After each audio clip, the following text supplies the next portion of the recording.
Hi, my name's Hannah and welcome to this beginners series. In this video, we're going to be breaking down some more of the standing poses that you would see used quite a lot, quite frequently in yoga practices. For this video, you might need some blocks. I would have them to hand just in case.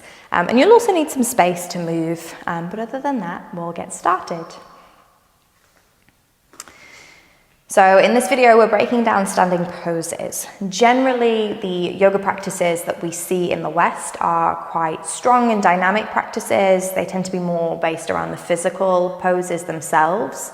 So often hatha and vinyasa styles are the styles that we see more generally in the West. There are some gentler styles that we see cropping up and becoming more popular as well, but for the most part, it is the more dynamic and strong classes.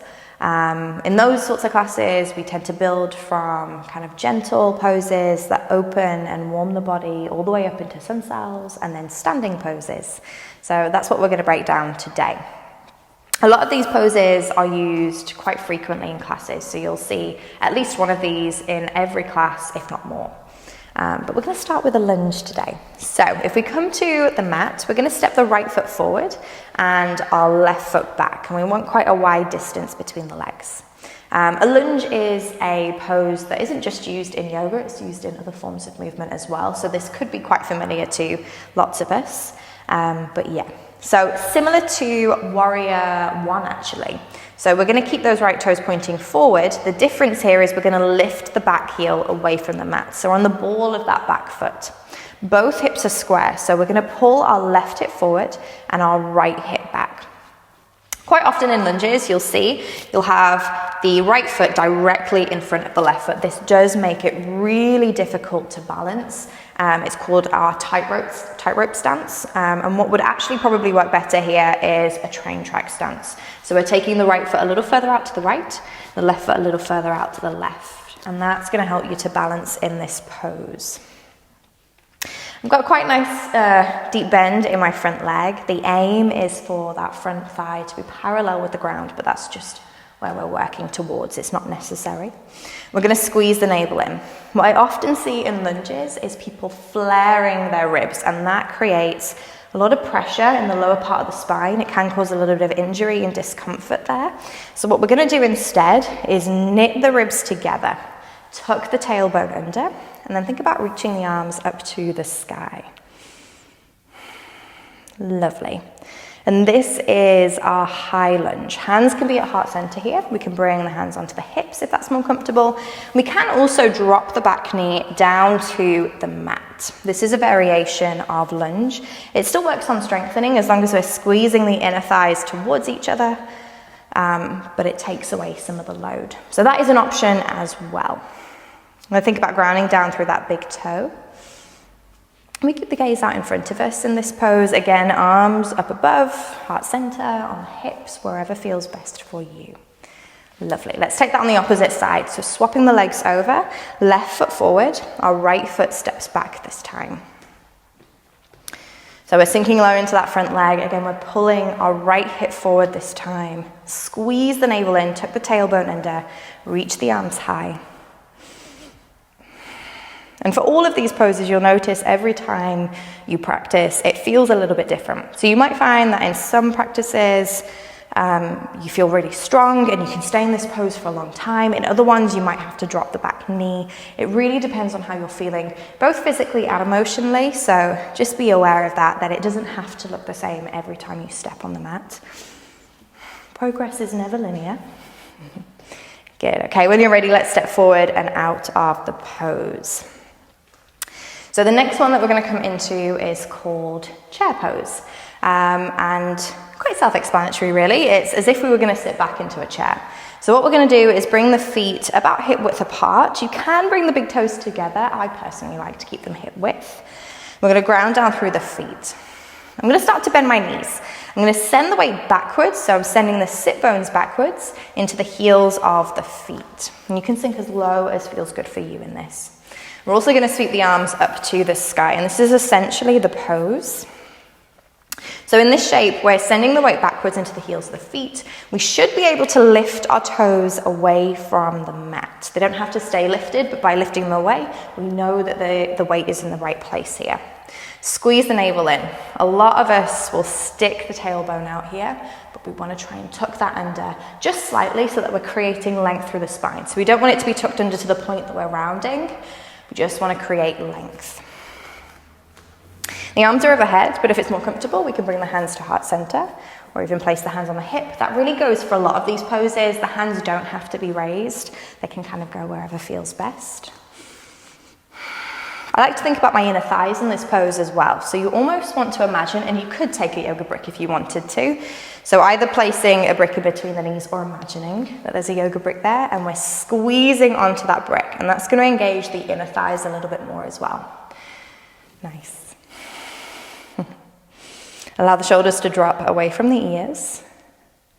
And then lengthen the legs and we'll come all the way back out. Perfect, nice. So another quite strong, strengthening pose. Chair pose. Okay, we're going to come into a pyramid pose next. So for this one, we'll step our right foot forward. We're going to step our left foot back. Not quite as wide as we would for a lunge. This one works on hamstrings.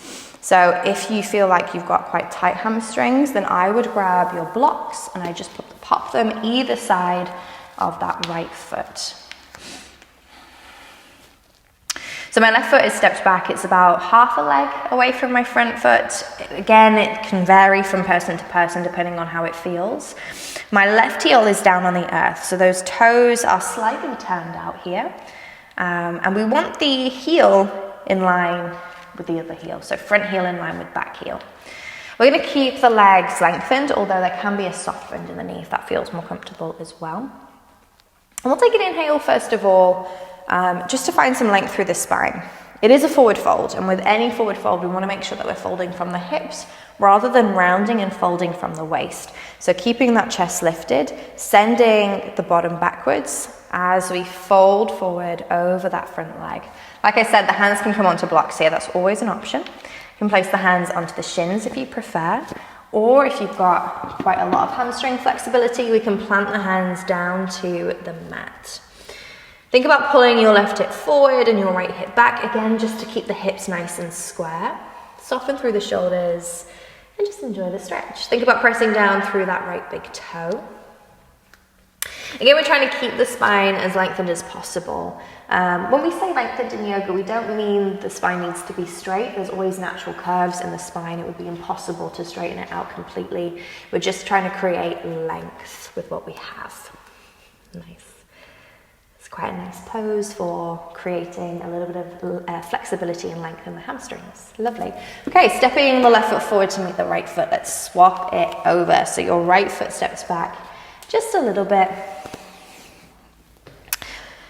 Again, setting up the foundations first. Grab your blocks if you need to. I always find there is always going to be slight imbalances in the body. So one side will be your dominant side, which is my right leg. So a little bit stronger, a little bit more flexible, a little bit better for balancing.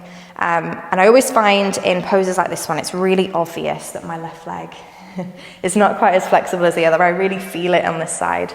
So I'm going to grab my blocks for this one. I'm going to pop them either side of my left foot. Lovely, set that up. Take an inhale, find a little bit of length through the spine, and then again, sending the bottom backwards is where I send my chest down towards my left leg. I'm going to place the hands onto the blocks, feeling the stretch in that left hamstring. Lovely. Perfect, well done. Okay, let's step our right foot forward to meet our left foot. We'll come back to the top of the mat. Okay.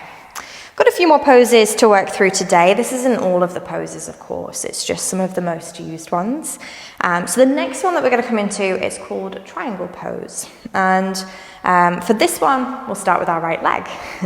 So right foot is going to come. I'm going to swap sides over just so that I'm visible. But the right foot's going to stay forward. We're going to take our left foot back.